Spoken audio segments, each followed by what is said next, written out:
Welcome to the Bronx Hip Hop Oral History Project. Today is Sunday, March 2nd, 2025.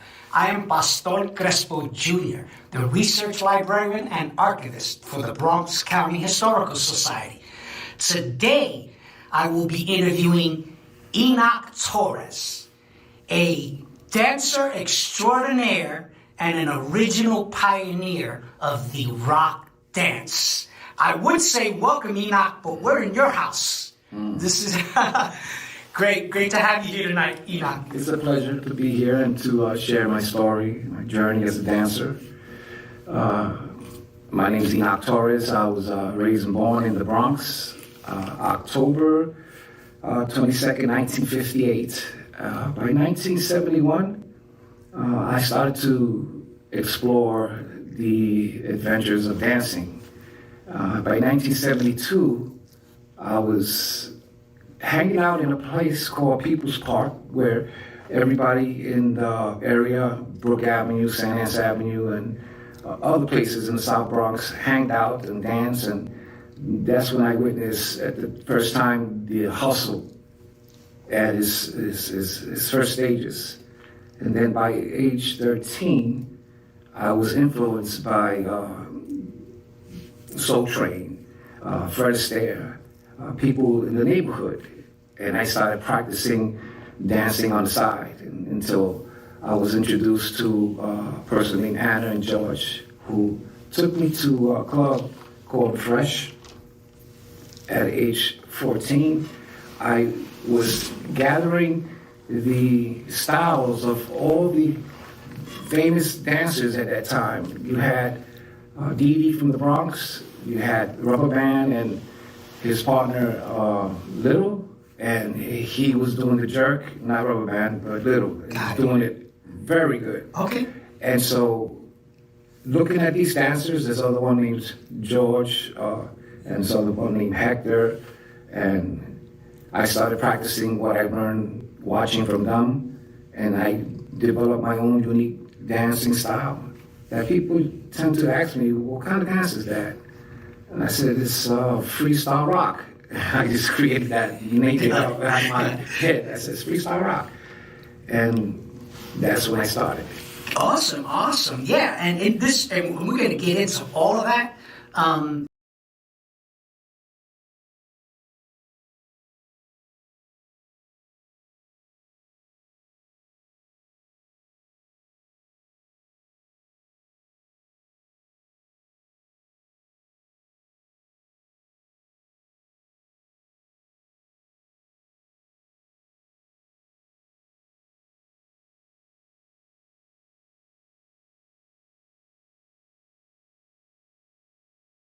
I was influenced by Soul Train, Fred Astaire, people in the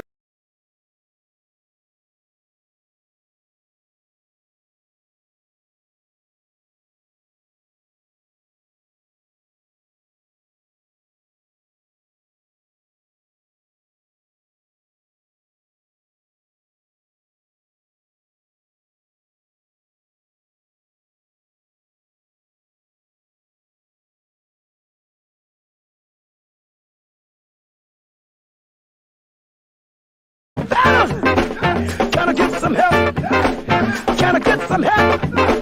Let me have some help. Can I get a witness? Said I need a witness. In the 1950s, tap dancer Charlie Atkins began working with doo-wop groups like the Cadillacs, Shirelles, Little Anthony, and Frankie Lyman and the Teenagers, teaching them jazz steps from the 1930s and 1940s in what he coined as vocal choreography. In 1962, Charlie was hired by Berry Gordy to train his groups. He did not work with kid groups, so Jackie Jackson from the Jackson 5 would sit on the rehearsal studio steps and put their routines together based on what he saw Charlie teach the Temptations and other vocal acts. In 1969, just 11 seconds into their performance of I Want You Back on The Ed Sullivan Show, the Jackson 5 go into the drop Charleston. In b-boying, aka breakdance, This step is called the Charlie Rock. In fact, when I spoke to old-school New York rockers, breaking, Enoch Torres and Frank Rojas told me that it was possible that the Jackson 5 performance was an influence for the step. They couldn't say with absolute certainty, just that it was possible. The Kid and Play Kickstep, 1988, created for rap duo Kid and Play, was originally called the Funky Charleston, credited to one of their dancers, Nadine, hi-hat, Ruffin. Today the Charleston can be found in the Harlem dance called Light Feet in the steps known as the Tone Wop and the Rev Up.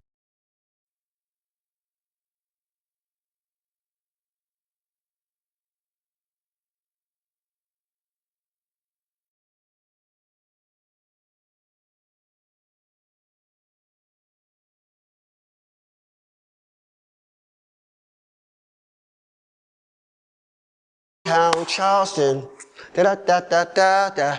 Downtown Charleston, da da da da. Kansas City. Can you jump Charleston for us? Oh my God, that is Uptown. Yeah,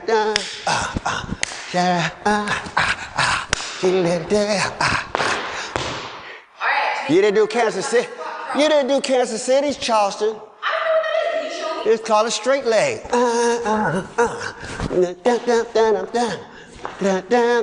Popeye. Okay. Yeah? Show you squat Charleston? Squat? Boom.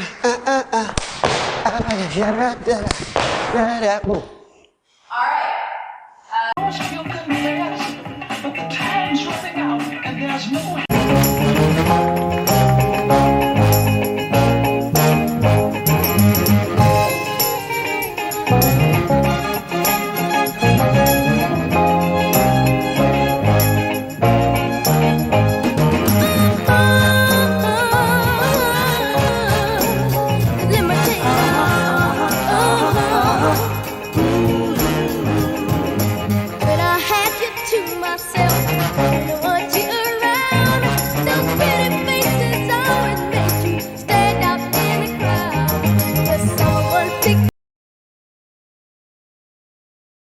Go back, way back into time.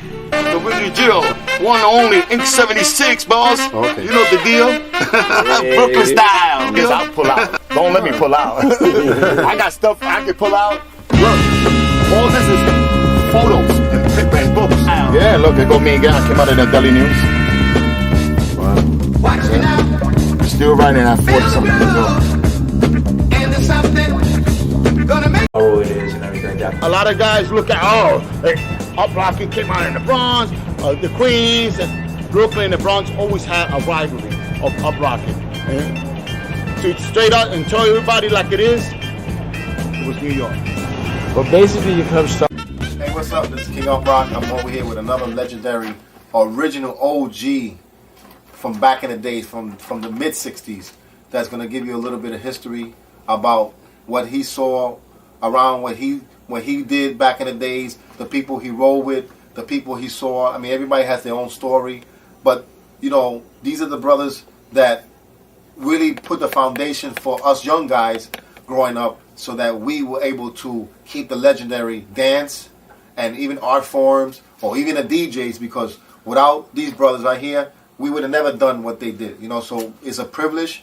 God has given us a gift, because without these guys, seeing them doing it, I mean, we would have never learned what we did back in the 70s. 70s was a real time where depression, it was a time where people couldn't afford things, and if you didn't have the right connection, or you didn't go through the wild life of living in the streets, in the ghetto, you would never know what it is. If you never lived the ghetto, you never was around with the gangs and stuff like that, I mean, you had to be there. So, number one is, can you just introduce yourself? How you doing anyway?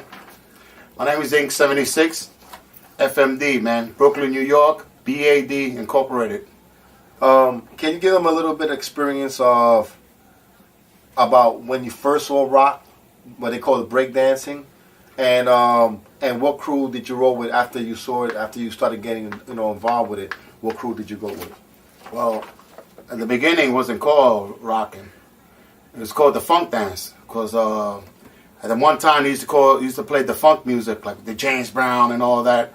And A lot of guys used to chill out. I used to watch out. I used to say, dang, what that guy's doing? Really became a street style dance in the discos. They call them discotheques. And that was like in the late, from 71 on. So before that though, they used to do like they had dances on the street that they would, create that went to the songs. Mother Popcorn was probably the biggest one, the most famous song, and that's when it was all about groove. It was funky and it was groovy. So my guess is that they took those steps and they started to add more. And then it started to become rock. Anyone that was good, whether you were in Brooklyn, Queens, Manhattan, you went downtown Manhattan to the discos there to show off your stuff. They say there's the Brooklyn.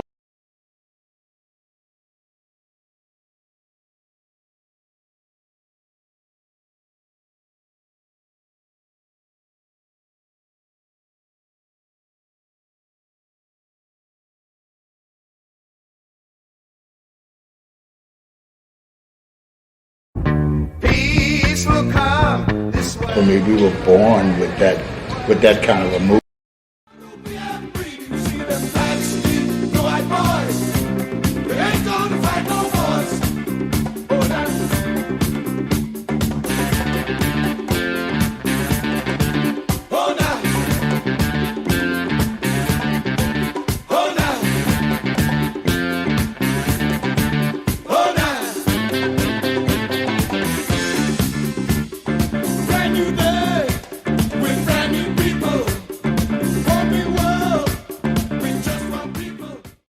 Any true b-boy starts off his dance with top rocking. The way we're going to demonstrate these moves is through phases. Top rocking is the first phase. You top rock, you go down, and you do your footwork. Top rocking is a very vital part of the dance form. If you don't top rock before you go down and do footwork, you're not really b-boying.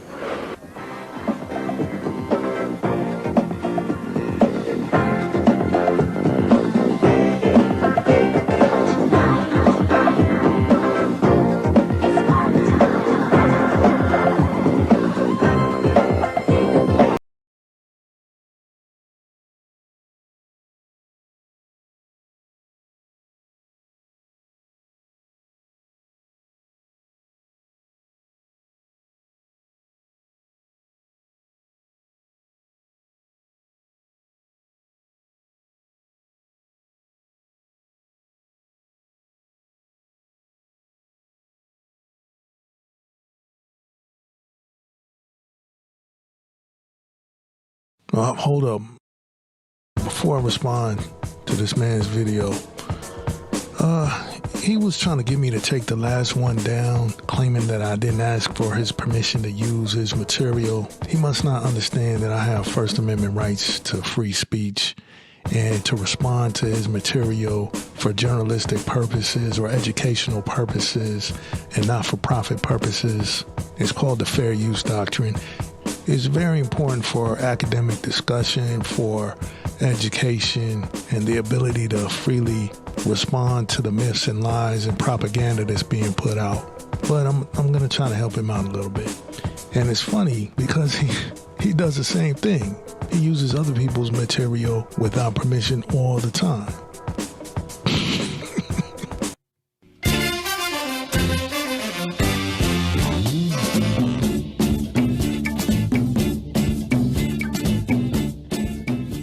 It's really important to share with you all that 53 years ago, we, the Latino community, mainly Puerto Ricanos, created this dance called rock. All right, so this is, well, I'm not going to use his name. Let's just call him Hank Bogas. So I was asking him, I didn't know it was him at the time, but I was asking him some questions in the comments section of this video. You know, I'm not an expert or practitioner of the rock dance, so I had some questions and really wasn't able to get an answer. Oh, wait, hold up a second.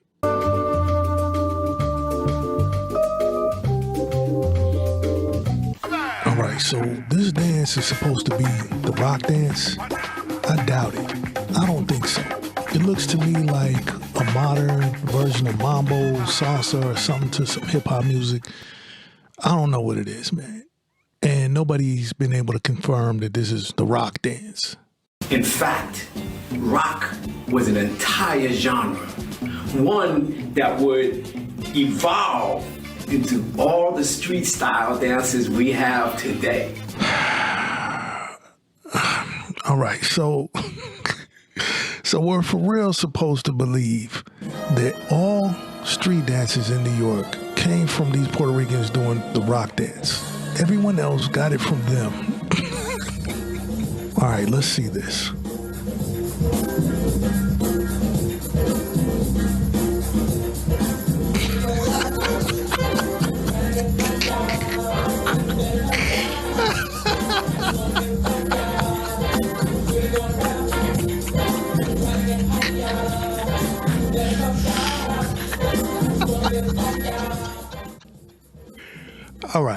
All right.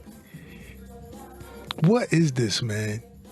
Someone tell me how this is anything more than just what people was dancing all around the country. Tell me how this is more than just regular dancing to funk music. Someone explain that to me, for real.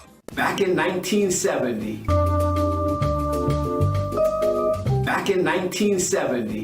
All right, 1970. Why does this man, for real, why does he think that in 1970 it was only Puerto Ricans in Manhattan dancing to black funk records? Why does he think that? And I had to ask him in the comment section, is that what he's really saying?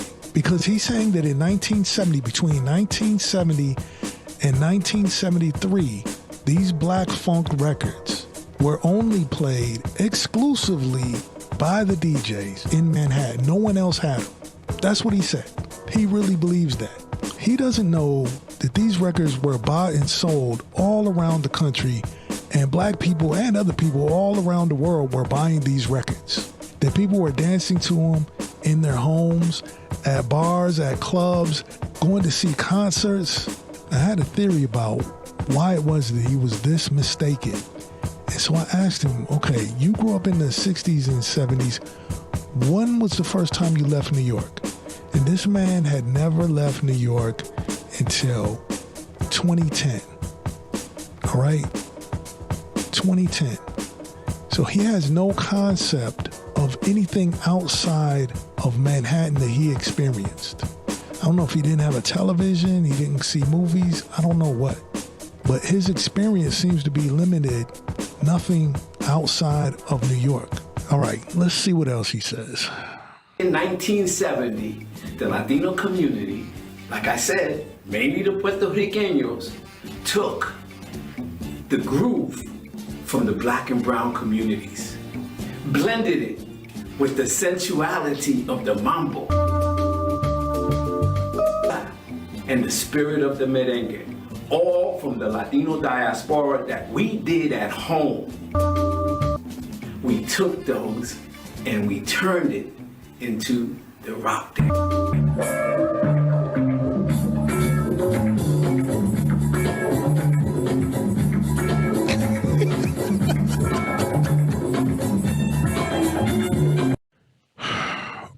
Rocking before Kool Herc's burners. If this ain't some damn trickery. 1970, yes, that is before Kool Herc was throwing parties. But 1970 is also when Kool Herc started dancing. And he was dancing at spots, for example, the Plaza Tunnel. John Brown. John Brown was playing these funk records. So what this dude is trying to do is some bullshit. Before these parties, are you actually studying these records?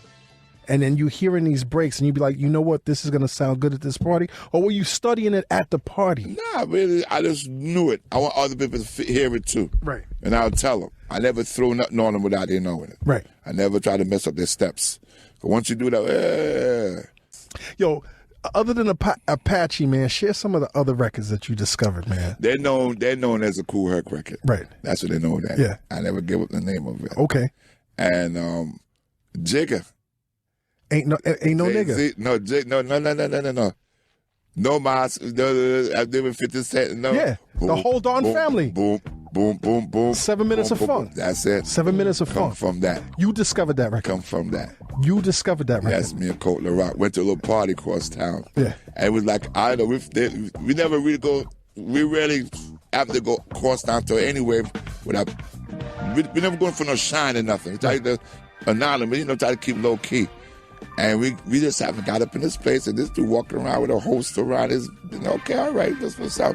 But as soon as we got up in this, and it checked us, and we walking in, it was, we keep on hearing boom, boom, boom, boom, boom, boom, boom, boom, boom, boom, boom, boom, boom, boom, boom, boom, boom, boom.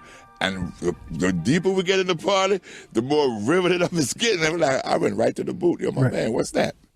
And he told it to me. Now, he wasn't cutting the brakes or anything. He was just playing the whole record. Straight up. And then, so let me tell you something. Man. Anything I hear, and I like it, I'm going to ask you. Right.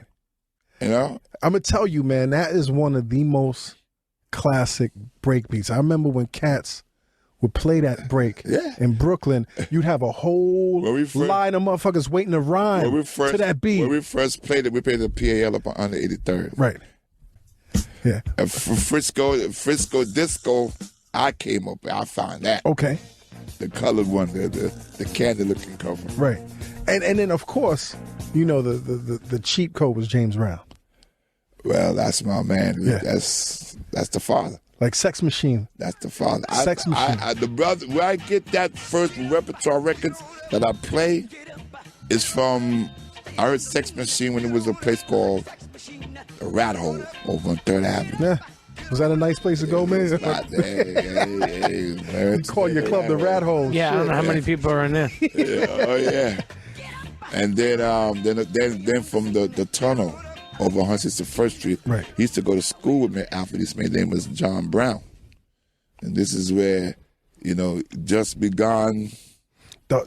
Jimmy Castor. Jimmy Castor. So did you make that? Did you discover that? I played more. I played on more of it. Right. From a lineup from John Brown. Oh, that's a great record. And he used to play this one, If You Want to Get Into Something, and a few other ones. And that was at the tunnel. Right. On 161st Street. The original tunnel. The original tunnel. Right.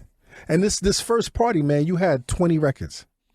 That's about 20 records, and you rocked the party with 20 records. The chosen ones you play to rock the party. Right. It don't take that much. Now, tell us how you met Coke, man. Coke LaRock.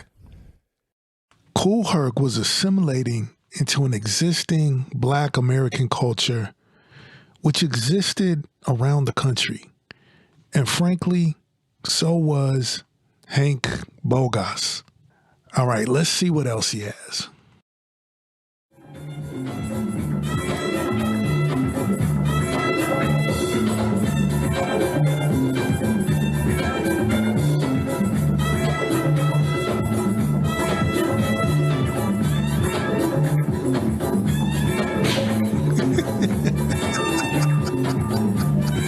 So that's how the rock dance started, huh? Mm-hmm. Well, congratulations on the new deal, right? And tell me about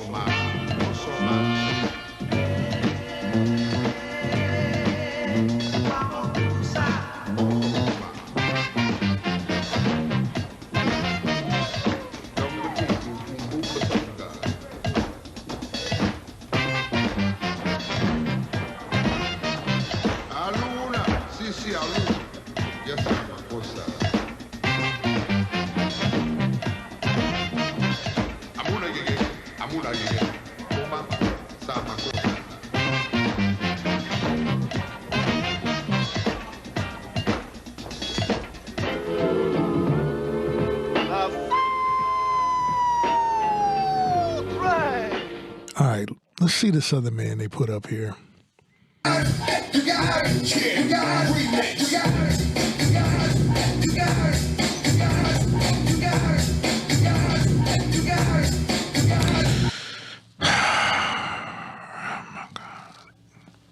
But now there's a brand new dance that's going around that I'm going to tell you exactly what I'm talking about. I'm talking about the funky chicken. Y'all ready? Y'all ready? Okay, here we go. You put your left arm up and your right arm too.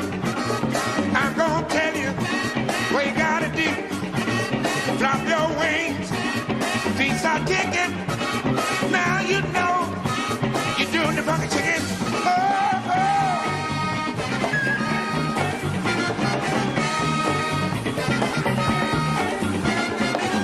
Second spell.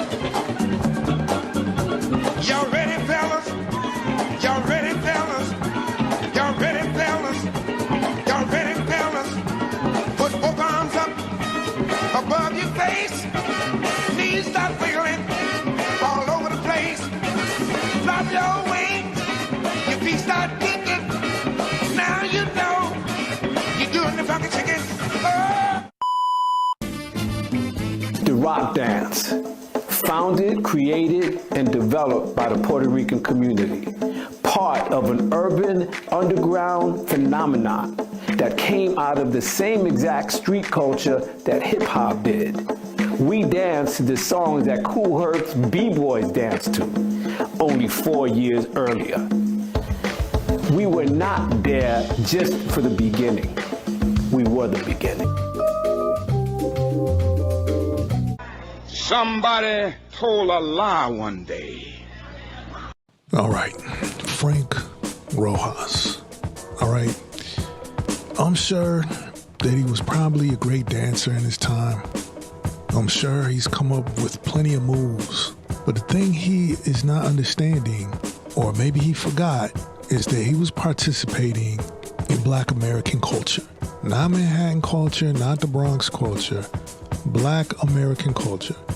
Black American culture is a nationwide, cohesive culture with regional variance. So I don't know if he's forgetting some things or someone got in his ear and put him on the Puerto Rican nationalist code, or it's the way one is editing the videos, or all of that. But let's look at some of what he's said in the past.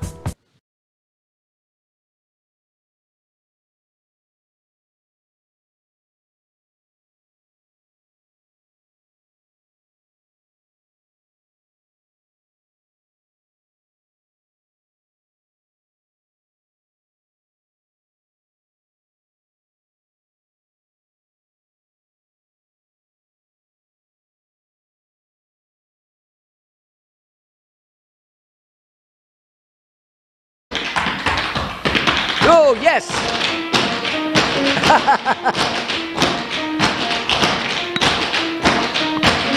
Great. Got my wings in, yeah.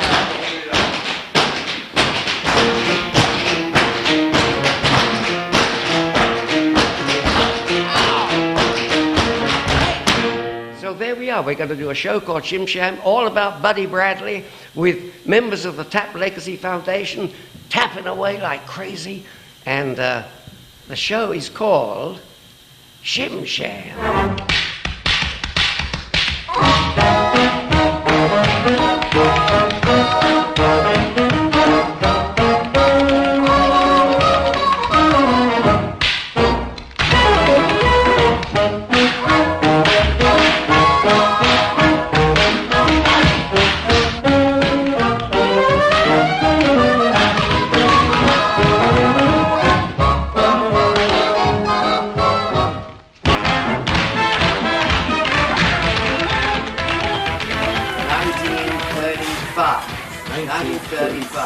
When my parents, who had given up trying to talk me out of going into show business, because they realized I insisted. They used to take me to vaudeville. That was a big mistake they made. So I said, all these dance acts, wow, I got to do that, see? So they figured, all right, if he's going to do that, he better go to the best person in the world to be taught. So Buddy Bradley, he had this great school in London. So So they take me up, and I go up into the studio. I'm 11 years old, and I put my little tap shoes on, and Mr. B's standing there, and I do my little corny little American time step. Pow, pow. And I remember standing and saying, okay, I'll take the kid. Yeah, I'll take him. And he took me on as a pupil. And gradually, as the years went by, 13, and by the time 14, Buddy started coming out instead of Mr. B. We suddenly became friendly, and I was like the kid brother, and he was like the big brother, you know. And I wouldn't take advantage of him, but I would sort of still treat him with great deference. But he was a very warm person to my life, you know. And then we started talking about other things other than dancing. You know, he got me interested in Richard Wright as a writer, Langston Hughes, and suddenly I'm reading all these books about these great African-American writers, which I had not really been aware of in England at that time especially.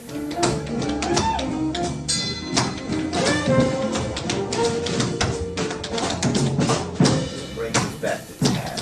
Yeah. Brings us back to Fred Astaire. Right. And the story of Buddy, how I was hearing that Fred Astaire was getting lessons and Ruby Key. Tell us a little bit about that. Well, that was amazing. That was long before I knew him. Back in America, before that period, the late 20s, I guess, very early 30s, Buddy was known as the ghost choreographer in America.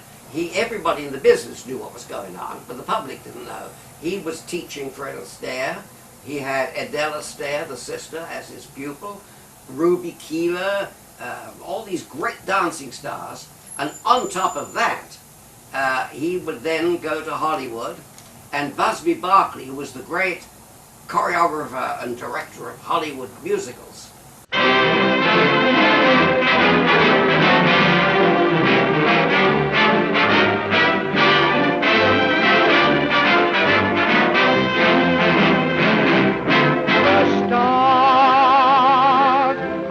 Twinkle and shine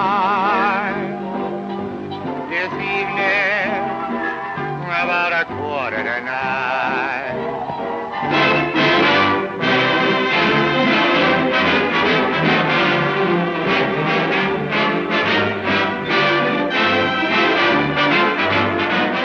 Most of his choreography was by Buddy, but he never got any credit because of the racial situation. He got paid off very well. He got paid, but he didn't get any credit. Nobody knew it. It was when Busby Berkeley got it. And then back on Broadway, he suddenly is choreographing the Follies shows and Blackbirds and all these big musicals. And but he never got credit. Somebody else, a white director, would get credit. And gradually inside, I guess this was festering inside of Buddy. It was burning. He was making money and all that, but he was getting mad because nobody outside of the profession knew who he was and what talent he might or might not have had. But what drove him to London really was not not just that. He was a bit of a womanizer, you know, and he had all these beautiful girls and working for him, and he had no problem finding women, you know, and he was an attractive man. And what happened is that he made a big mistake. He had a big affair with the girlfriend of the mayor of New York, Mayor Jimmy Walker, see. Now that was a no-no in those days. It wouldn't have been too popular now, I guess, but then it was a big no-no. And when Jimmy Walker found out, he told his buddy, who propped him up as the mayor, a big Irish-American gangster, Oney Madden.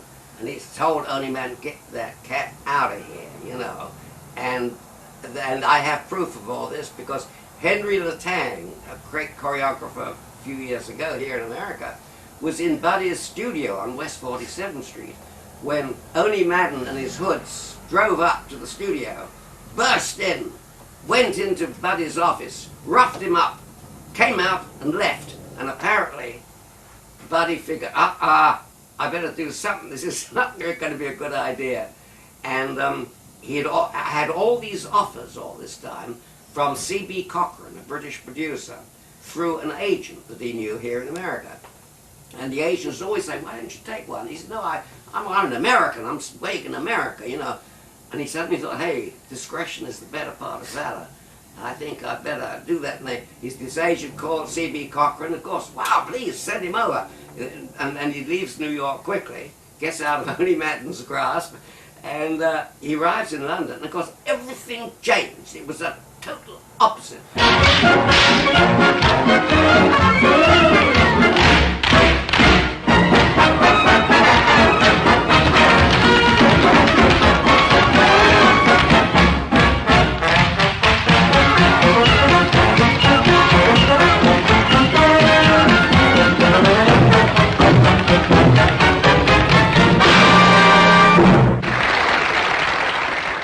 Popular culture.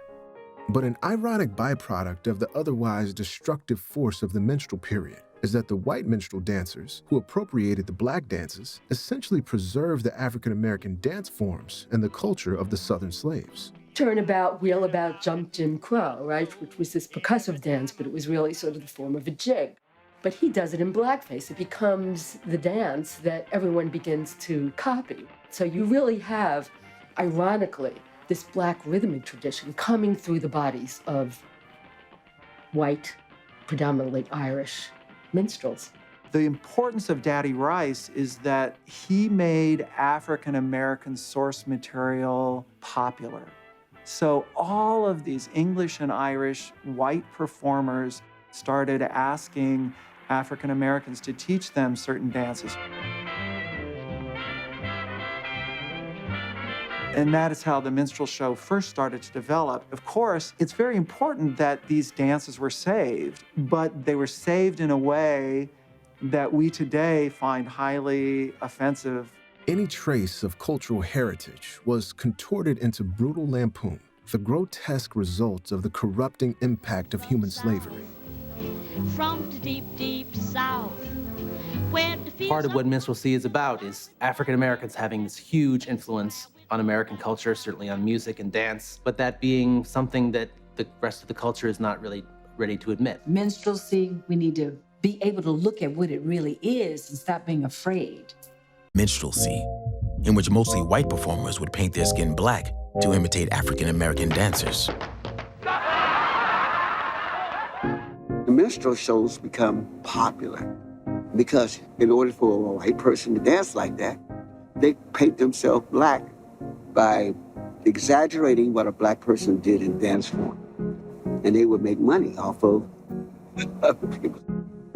And then they couldn't find good white tap dancers, so they would get black people and paint them in blackface to go over to do the show and leave.